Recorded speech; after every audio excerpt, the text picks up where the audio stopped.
You know, when I look at the state of the world, especially the state of the US, I'm troubled by what's going on politically. I have a lot of concerns in that arena. Um, Without being too biased, I think that on either side of the political spectrum, we are supporting people, politicians, ideas, and things that are not really for the benefit of society as a whole.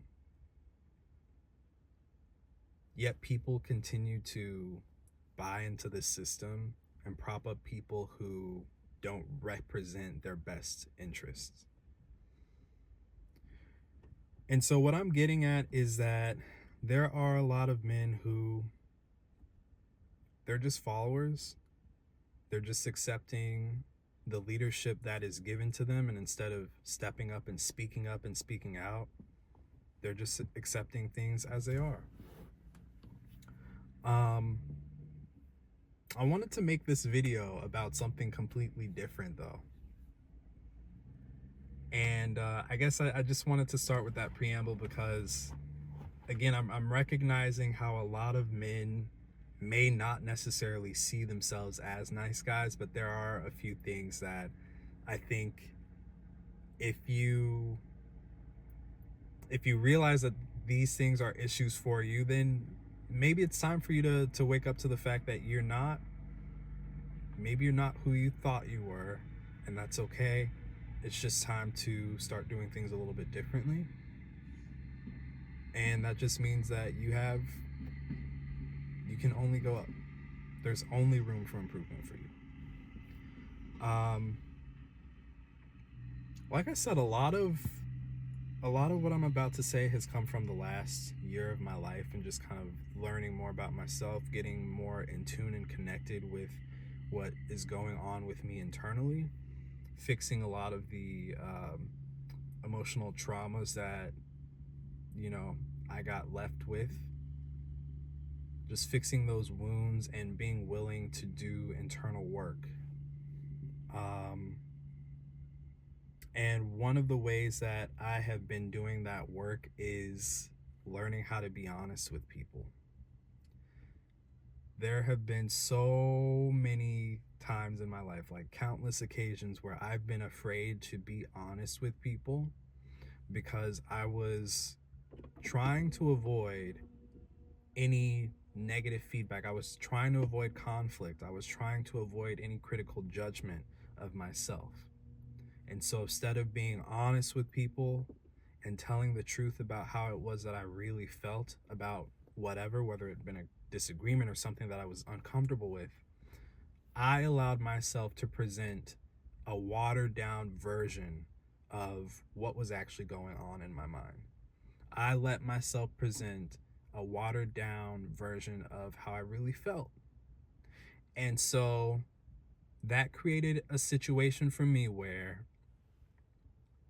I never really felt connected with people fully, because you can't build real long-lasting relationships off of positive input alone. There needs to be disagreement. There needs to be tension, because relationships are built off of a positive and negative flow of energy of back and forth. There needs to be balance. And there was no balance in the way that I was communicating with people due to my lack of honesty, because I was seeking their approval. I was afraid of being judged for having or sharing my real opinions. And I had to reach a point where I said, I'm not doing that anymore. Another thing that, you know, after a lot of reflection this year, I've come to realize is that I have to put myself first. And if you are anything like me, or how I have been as a nice guy, you've always wanted to support other people. You've always been willing to put other people's needs above your own. And, you know, in a lot of ways, I think that's a noble thing to want to do. Like, you want to make sure that other people are well, but it cannot come at the cost of your own well-being. Like, it can't come at the cost of your mental health or your joy or your inner peace, it can't come with that kind of cost. And a lot of the stuff that I was doing, again, it comes back to wanting people to see me as a nice guy or just to like have their approval. A lot of my need to like put other people ahead of myself, I think just it's like a weird false humility, to be honest.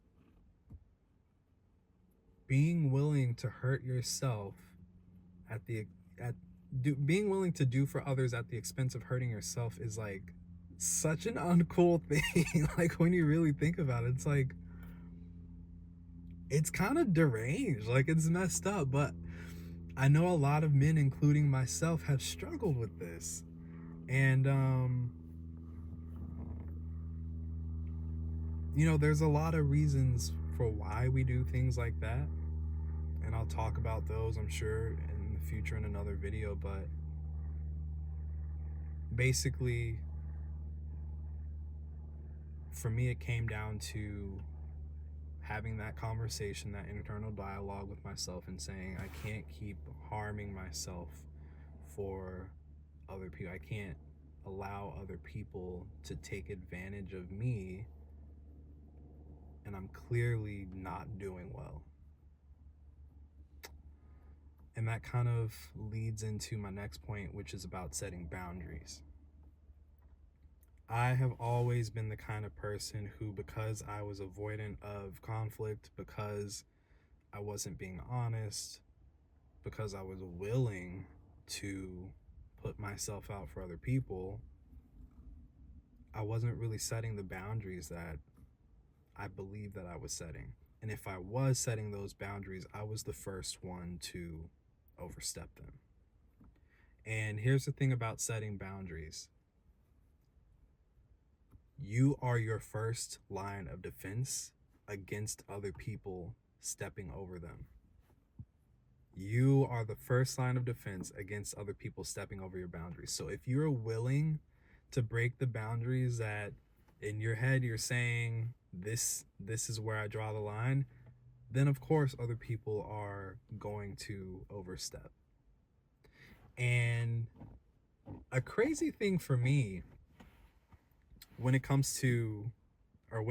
to other people breaking the boundaries that I told myself that I was keeping, the crazy thing for me was that I had the nerve to actually get upset with other people and get frustrated with other people for doing things that I didn't like or felt uncomfortable with.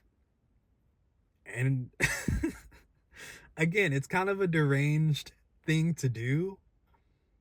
But like I said before, when you have a warped view of yourself and the world and how you're supposed to interact with the world, you do some pretty crazy messed up stuff. And so for me, again, I had to learn I am setting examples for people. When you meet people, when you start new relationships, whether that be at work or friendships or something more intimate, you really have to teach people how to interact with you, how to respect you, how to work with you, how to know you. You really have to show people in a kind and loving, I don't want to say loving, but you have to be patient with people and helping them to understand who you are as a person. And if part of your teaching people who you are involves you breaking your own boundaries, let's say, for example, you go to work and your boss, I don't know, for some reason they're short on employees and they want you to take on another role on top of your normal day-to-day responsibilities.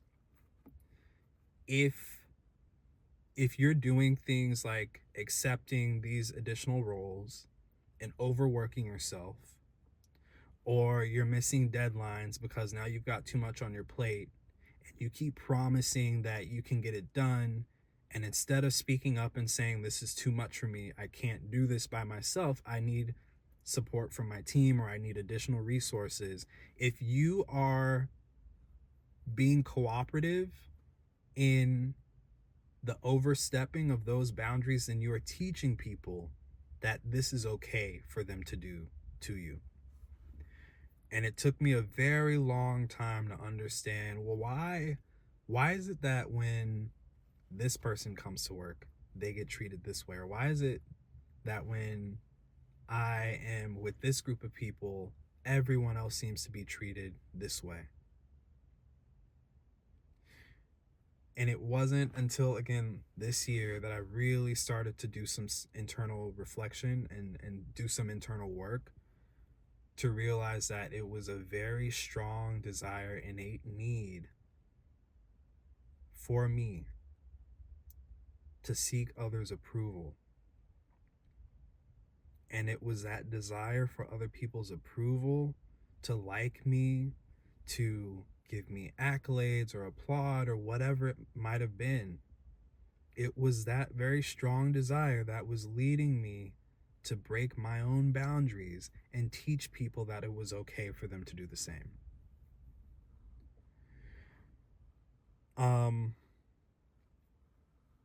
What was the last one? So my final point on all of this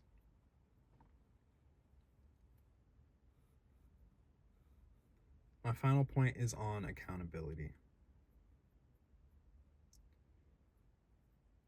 Like I said, I would get upset when other people would step over the boundaries that I told myself I was setting, yet I was the first one to break them.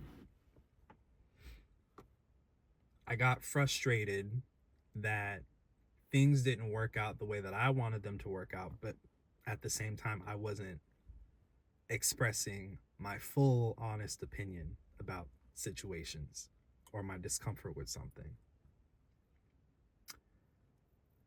I felt upset and hurt that I was overworking myself or putting myself out for people who weren't doing the same for me. And to be quite honest, had I not been there, would have found a solution to whatever problem we were facing or they were facing. In each of these situations, I was projecting my responsibility to protect and defend myself first onto other people, because I had this crazy idea that if I was a nice guy and did more than I should have been doing for other people, they would have returned the favor, or that it would have been a reciprocal thing. And here's the thing about that projection. I learned that I cannot project onto other people what I am not doing for myself. In other words, I can't hold other people accountable when I'm not holding myself accountable first. So accountability really begins with the self. We cannot set expectations for others to do things that we are not willing to do for ourselves first. So if you want to be respected, respect yourself first. If you want people to deal with you in honesty, be honest with yourself first and be willing to share with people honestly about your opinions and your feelings.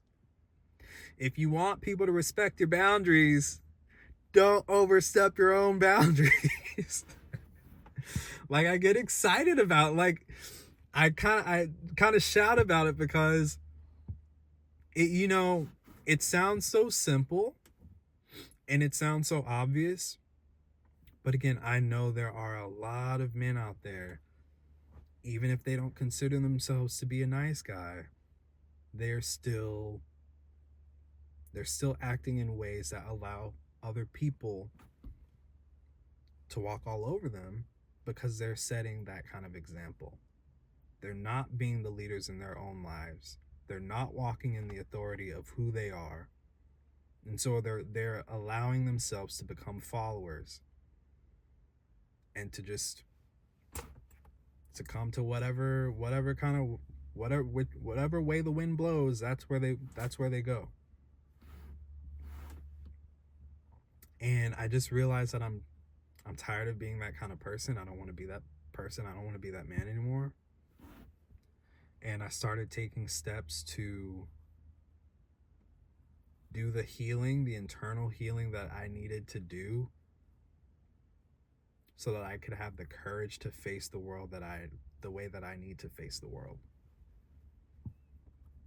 And you really don't find your voice. You really don't get to a place of feeling more confident and more capable without first turning inward, confronting the trauma, confronting whatever past experiences that hurt. You really can't move forward in life, and you really can't move forward in life in a healthy way unless you get to the root cause of what is causing your need for acceptance or for love or for approval, to be liked. And I see a lot of men, I think they use the gym and working out as a tool to overcome insecurities. And I could certainly use the gym, I'm not gonna lie. But using your body, your physical, the way you look, your appearances as a tool to feel better about the things that couldn't be further from the physical, that's just a band-aid. Like, who the heck wants to be a super buff dude that's effed up on the inside and is mental? And I just feel like there's a lot of men who they're not processing, they're not learning to move past that thing, that thing they've never told anyone, they've never had a conversation with anyone about, whether it be physical or emotional abuse, something that happened to them 15 years ago when they were a kid that they never really learned to move on from.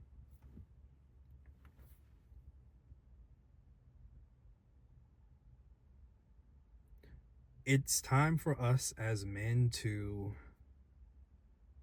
start doing the work that we need to do so that we can be better friends, lovers, husbands, uncles, so that we can do the work that needs to be done, so that we can play the part that we're meant to play in our society. I think there's been so much cultural change, and there's been so many shifting beliefs and ideologies when it comes to the role that men and women should be playing in society. And I can't speak to it all, but one thing that I do know is that there are a lot of men right now who feel displaced. They lack a sense of identity. They lack a sense of power. They lack a sense that they are appreciated. And they don't understand, they're not motivated by anything. And the result of that, you have a lot of men who are just seeking approval because they don't feel that they don't have anything to lean into. They're not walking in their authority as a person. The authority of their personhood is not alive for them. So you have these men who are seeking approval, or they're just not motivated by anything. They spend all day at home watching TV, playing video games, smoking weed, whatever. There's no direction in their life. And I don't know about you, but I've seen no shortage and heard no shortage of complaints from women talking about how men are this, that, and the other. And I'm not gonna go into those things here. I don't want to. My goal is not to bash men. It really is to show men that they are loved and that they are valued and that they are needed.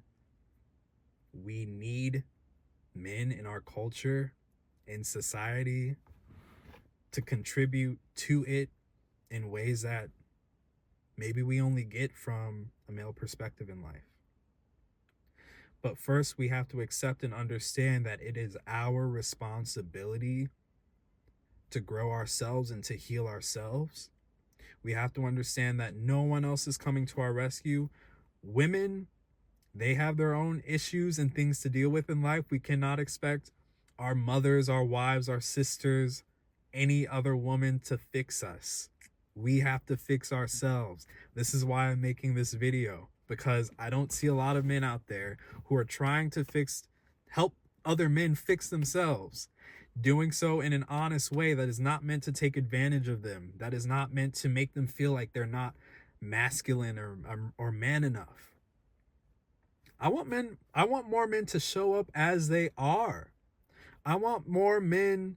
If you are that dude who likes video games and anime and like geeky stuff, that is who you are. We need your perspective. There is some kid who can't connect with themselves because they feel ashamed or they feel isolated because there's no one showing them what it looks like to be a man who is interested in some quirky stuff. You know, who likes to dress up as a samurai and go to Comic-Con conventions.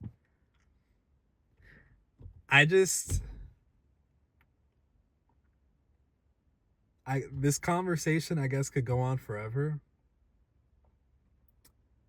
But I want to get back to that last point, that nothing changes for you until you start holding yourself accountable first. Again, being honest, setting your boundaries, and putting yourself first are all things that you have to start doing before anyone else is going to do them.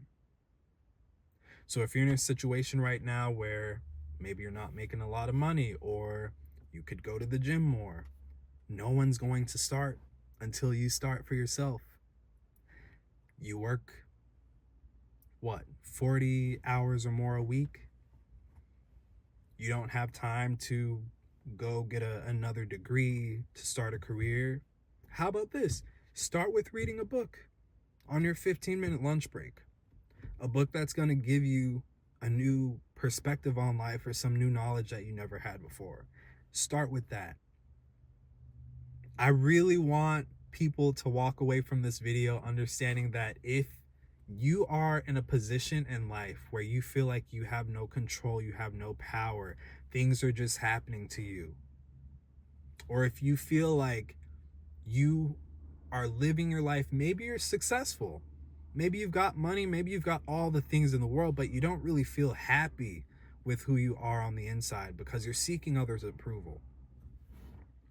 I guarantee you, if I can change my perception of myself, I had a terrible perception of who I was, but I guarantee you, if I can change my perception, and if I can change the way that I've interacted and learn to be in this world, I bet you can do it too.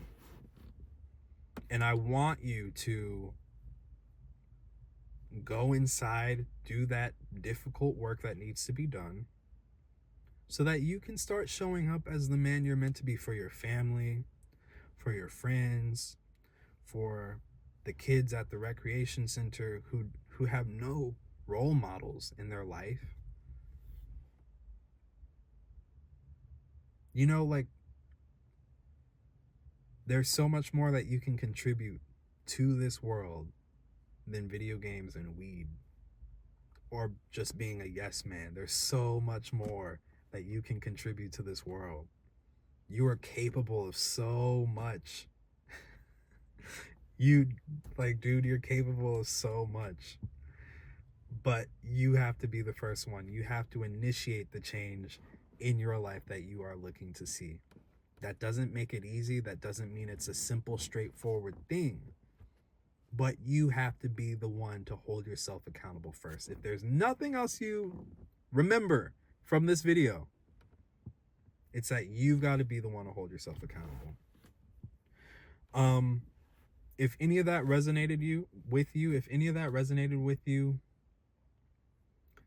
I very much highly encourage you and invite you to sign up for my newsletter. You can find it in the description. It's also on the main channel page. I'm just going to be sharing my thoughts and insights about what being a nice guy has meant for me and how I have worked toward and transitioned into being a late stage nice guy, which just means like I'm at the very end of it, y'all. I'm at the very end of being a nice guy.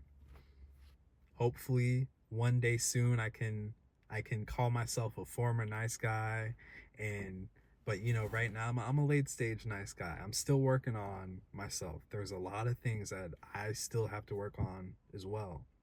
But I want to share my thoughts on this topic because I know there's a lot of other men who are struggling in this area, who feel that they can do better, and I know you can do better.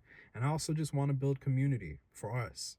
You know, I see a lot of men, myself included, don't have the kind of community that we need in order to be stronger men. You know, iron sharpens iron. And we have to put ourselves in environments and surround ourselves with other people who are inhabiting and exemplifying the behaviors and ideologies and just living the life that we want to live. We have to put ourselves in spaces with those people. And a lot of us don't have access to certain personalities and people. So I want to create that space for us. So to kick things off, you know, I'm starting this newsletter. I'm going to be uploading videos to this channel. If you're interested at all, again, I highly encourage you to sign up for the newsletter, subscribe to the channel, and I'll see you next time.